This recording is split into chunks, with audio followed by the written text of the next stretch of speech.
Facie बातनो चाचग्या अंगै fill चर्ची कबलायंग मानिनो रक्षाबुई काशा कक लाम्पान्दा संसखा तिनी मेतालनि चुकु सालमारी फाशालो आकक लाम्पान्दा फाइबानजाक फाइका कजाम मन्त्रियकरा मानिक सरकारनो खबै ताबुकनि पलिटिकल ब्युरोनि आदं एलओपि जितेन्द्र चौधरीनो खबै जुदा जुदा आदं र अ सालो कक नारना थांगै फेसी बातनि चाया सामुं रगनो तयै कक सालायका आबोबाय बाक्सा एक निर्वाचन एक नेता खलायजाखाके भारत हादरनि जत बर'नि बागै काहामंनाय हामक्रायंनाय तै साका एलओपि जितेन्द्र चौधरी आबै बाक्सा अपान्दानि बिसिंतै असालो आरएसएस रगनो तैब सेजाबुई कक नारकमानि नुकजाखा अकगलाम पान्दाब ইউরোপের অভিজ্ঞতা বা আজকে আমাদের দেশের অভিজ্ঞতা আলাদা হতে পারে। এই জায়গায় শ্রমিক, কৃষক, আমরা যাদেরকে বলি আমাদের স্বাভাবিক মিত্র, ন্যাচারাল আমাদের অ্যালি বা ন্যাচারাল আমাদের যারা মানে ক্লাস ফ্রেন্ডস, তাদের মধ্যে যদি আমরা প্রস্তাব না পাই, তাদেরকে সংগঠিত না করতে পারি, সেই রকম সাংগঠনিক বাঁধন তৈরি না করতে পারি, শুধু কিছু পপুলার স্লোগান, জনপ্রিয় কিছু স্লোগান তুলে ফ্যাসিজমকে আটকানো, আমাদের দেশেও যেভাবে তারা এগোচ্ছে এটা সহজ হবে। কিন্তু এটাও ঠিক যে মুসলিমকেও পতন হয়েছে। আপনারা জানেন সে দ্বিতীয় বিশ্বযুদ্ধে মুসলিনি ইটালির রাস্তায় তাকে ল্যাম্পপোস্টে ঝুলিয়ে রেখেছে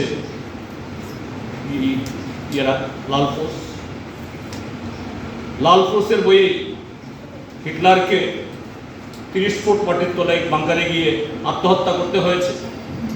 তাহলে মুসলিনি হোক বা এই হিটলার অপরাজেয় কেউ না। তা আমাদের দেশেও যারা আজকে নয়া ফ্যাসিবাদীর যারা উত্থান ঘটাতে চাইছে, এইভাবেই এই দেশকে একটা সম্পূর্ণ একনায়কতান্ত্রিক দিশা নিতে চাইছে, এদেরকে মোকাবেলা করা সম্ভব নির্ভর করবে সেই জায়গায় আমরা আমাদের সংগঠন, আমাদের লড়াই, আমাদের স্লোগান, আমাদের প্রত্যয়কে আমরা কিভাবে এগিয়ে নিতে পারছি। তার মধ্য দিয়েই আজকে এই ফ্যাসিবাদের বিরুদ্ধে বিজয়ের 80তম যে দিবস উদযাপনের সার্থকতা। তা না হলে পরে শুধু একদিন আমরা বছরে একবার শহীদদের স্মরণ করলাম, আলোচনা সভা করলাম, তার কোনো অর্থ সেখানে হয় না। কাজে আমাদের কাজের ধরনের মধ্য দিয়ে আমাদের সাংগঠনিক চেতনা এবং তার বাঁধনকে আরো সুশৃঙ্খল এবং সেরকম যে উচ্চ চেতনার মধ্য দিয়ে কিভাবে আমরা মোকাবেলা করতে পারি, আজকে দিনে সেই শপথ আমাদের ভারতবর্ষের সব সমাধান হয়ে যাবে। সে মন্দির তো নির্মাণ হয়েছে, কেউ বলছেন সে মন্দির নির্মাণ হয়ে গেলে পরে ভারতবর্ষে আর হসপিটাল করতে লাগবে না। মন্দির নির্মাণ হলেই চিকিৎসা এবং যাবতীয় অর্থ সামাজিক ব্যবস্থার কারণে যে আমাদের এই ব্যবধান, এগুলো বুঝে যাবে। মন্দির তো নির্মিত হয়ে গেছে, বেকারত্ব কমেছে, মুদ্রাস্ফীতি কমেছে, ধনী গরিবের বৈষম্য কমেছে, কমেনি, বরঞ্চ এটা ইউএনডিপি হোক, ওয়ার্ল্ড ব্যাংক হোক, আইএমএফ হোক, তাদের সমস্ত পরিসংখ্যানে দেখা যাচ্ছে ভারত গত 11 বছরে বেকারত্ব থেকে শুরু করে আয়ের বৈষম্য গত 40, 50, 60 বছরে সবচেয়ে বেশি তার মধ্যে তার অবনতি সেখানে ঘটেছে হয়নি। এবং সেই জায়গায় এখন এর থেকে বেরিয়ে আসার স্লোগান না তুলে কি স্লোগান তোলা হচ্ছে, এখন বলছে যে না, এই সমাধান পেতে হলে পরে শিক্ষা, স্বাস্থ্য, কর্মসংস্থানের দিকে নজর দেওয়া দরকার নেই, বরঞ্চ প্রায়োরিটি কি ইউনিফর্ম সিভিল কোড, আমাদের দেশের সংখ্যালঘুদের জন্য যত সামান্য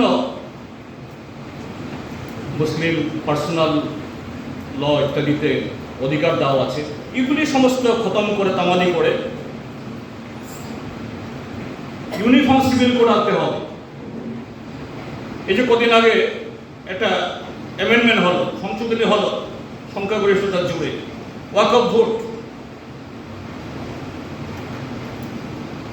ওয়াকফ কি?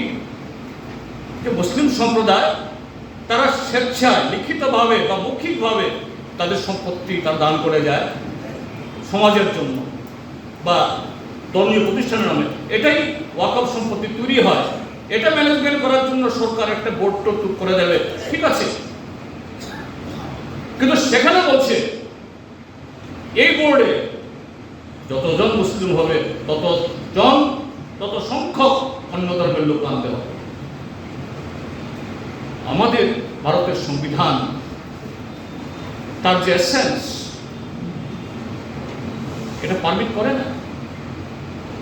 এবং এখানে শুধু মুসলিম অংশের জনগণ না, এই দেশের সমস্ত সচেতন নাগরিক তাদের তরফ থেকে প্রতিবাদ এসছে। এবং সুপ্রিম কোর্ট, অন্তত প্রাথমিকভাবে আমরা দেখেছি সুপ্রিম কোর্টও এই মামলা যখন গেল এটা রিভিউ করার জন্য, এটা সাংবিধানিক অর্থাৎ আমাদের কনস্টিটিউশনাল যে স্পিরিট তার বিপরীত, এটা হতে পারে না এরকম একটা আইন। প্রাথমিকভাবে সুপ্রিম কোর্টের জাজরাও মন্তব্য করেছেন এটা কি করে হয়, এক নির্বাচন এক নেতা। ভারত শ্রেষ্ঠ হবে, ভারতের সমস্ত সমস্যার সমাধান হবে যদি এক দেশ এক নির্বাচন হয়, এক নেতা হয়। কে ডিফাইন করছে? আরএসএস। তাদের সে দর্শন হিন্দু হিন্দি, হিন্দুস্তান, হিন্দু ছাড়া হিন্দি ছাড়া এখানে অন্যদের অস্তিত্ব তারা স্বীকার করবে না। এভাবেই নয়া ফেসিবাদের উত্থান আমাদের দেশে হচ্ছে। আমরা যদিও এই কথাটা বলছি না যে ভারতবর্ষের সরকারটাই ফেসিবাদী, বলছি না।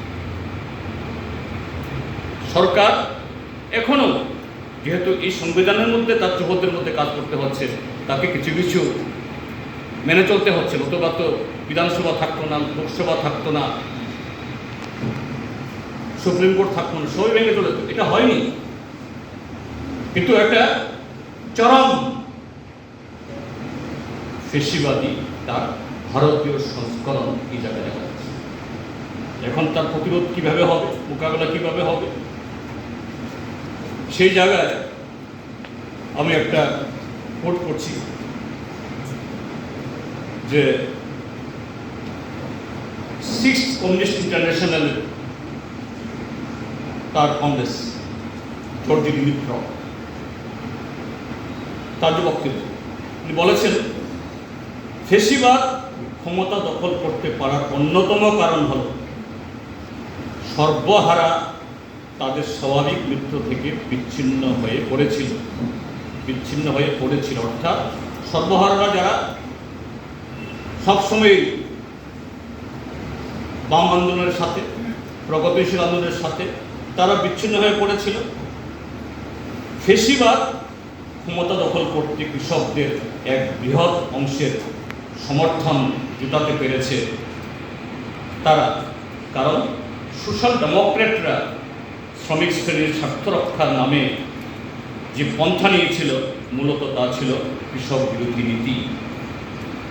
আমাদের দেশে বর্তমান রাজনীতিকে যদি আমরা মিলিয়ে দেখি তার সাথে আজ থেকে 90-100 বছর আগে ইউরোপে যে অভিজ্ঞতা হয়েছিল প্রায় তার হুবহু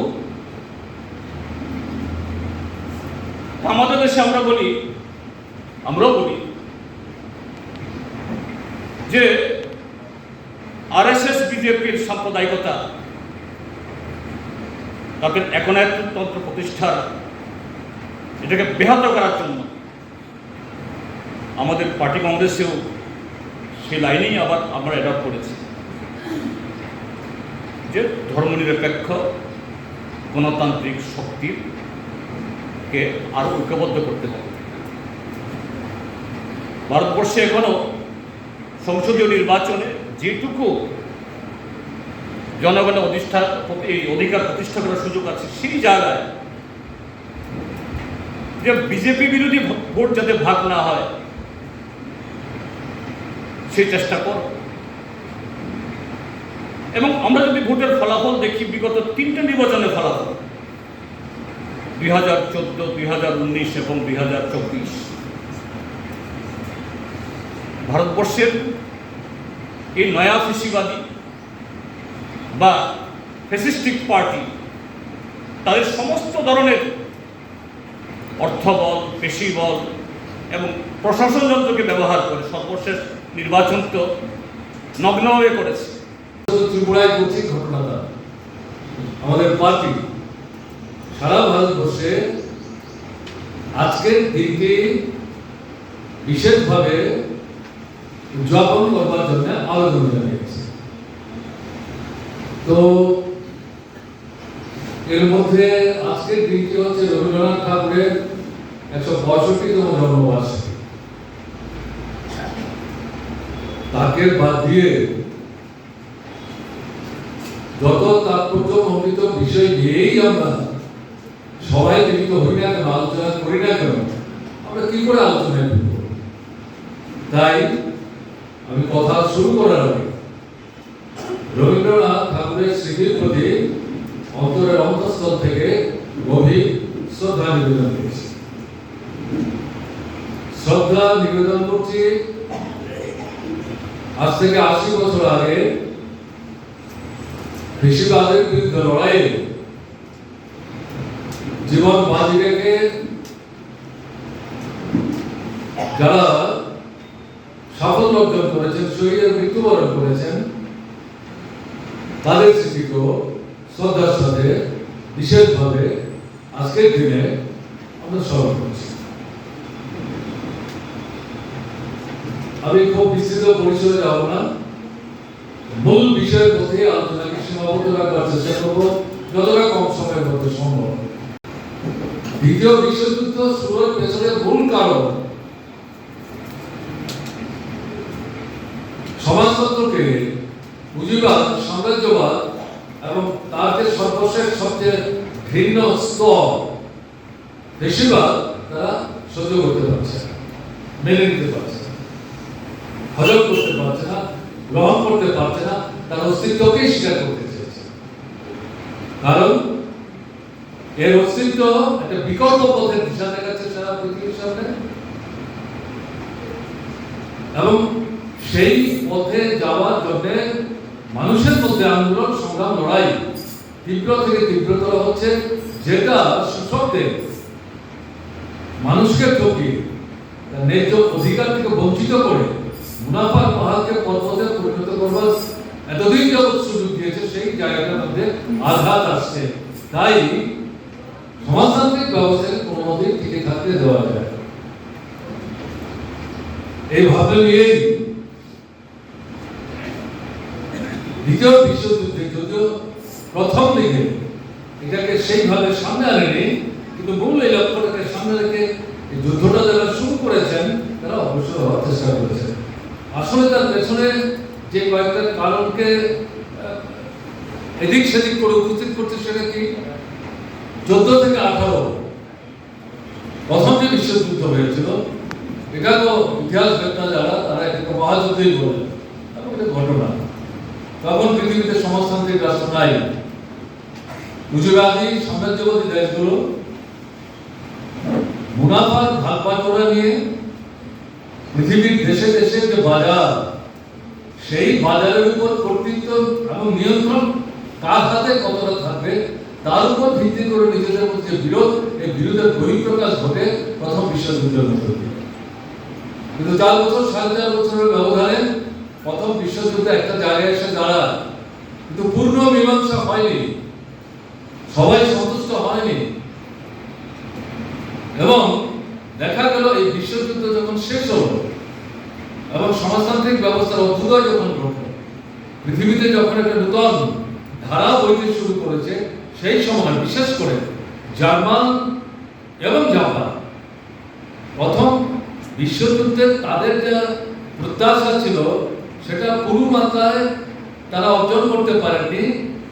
তার থেকে তারা আগ্রাসী দৃষ্টি নিয়ে তাদের পার্শ্ববর্তী যে রাষ্ট্রগুলো আছে, প্রথম ছোট ছোট রাষ্ট্রগুলো দিয়ে তারা শুরু করেছে। তাদের যে আপনার ওয়ার পাওয়ার, মিলিটারি শক্তি, সেটাকে ব্যবহার করে তাকে অবদমিত করে সেই রাষ্ট্রগুলো দখল করার চেষ্টা করেছে এবং আস্তে আস্তে তাদের এই আগ্রাসী যে আকাঙ্ক্ষাটা এটাকে প্রসারিত করবার চেষ্টা